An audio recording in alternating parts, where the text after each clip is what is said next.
For James Phillips, opening a coffee shop in New York was never just about coffee. It was about building something harder to find in a city this large: community. Originally from South Africa, James moved to New York 3 years ago, far from home, looking to build a life in a place he had chosen long before he opened his business.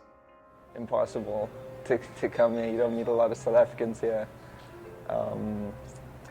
And my brother was living in New York when I finished college, and I'd been here and enjoyed it, so I just chose here. But choosing a city and finding belonging in it are two different things.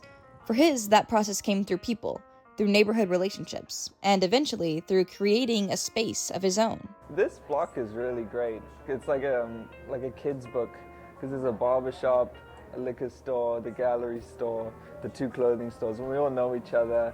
I get my hair cut there, I buy pants at the clothing store, and we're always like a team, like talking to each other, like supporting each other's businesses. It's been really nice. That support became part of the foundation for Lucky Cafe.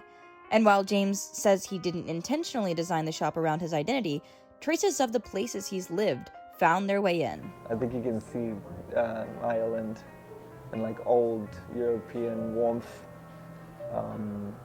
as well as like the pictures as like from like South African motifs. And I just made a space that I wanted to be comfortable in, because I'm going to be here all day, every day. That comfort, he says, was never meant to be his alone, because what he was building wasn't just a business. It was a place people could gather. A lot of people wouldn't want a coffee, but just want to talk, so they'll come in for that, and I want them to be comfortable doing that.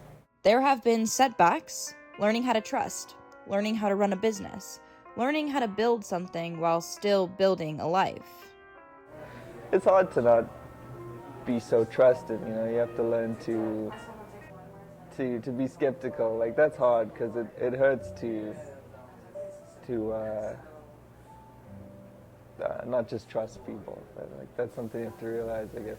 But even in those challenges, James says the reward has been watching people use the space exactly as he imagined: meeting strangers, playing games, having conversations, creating the kind of everyday community he was looking for when he first arrived. So I guess that's why it's called Lucky Cafe. Everything's been working out. For James, Lucky Cafe reflects pieces of James and his life before the city. But more than that, it reflects what can happen when someone searching for community decides to build it for others too. In the East Village,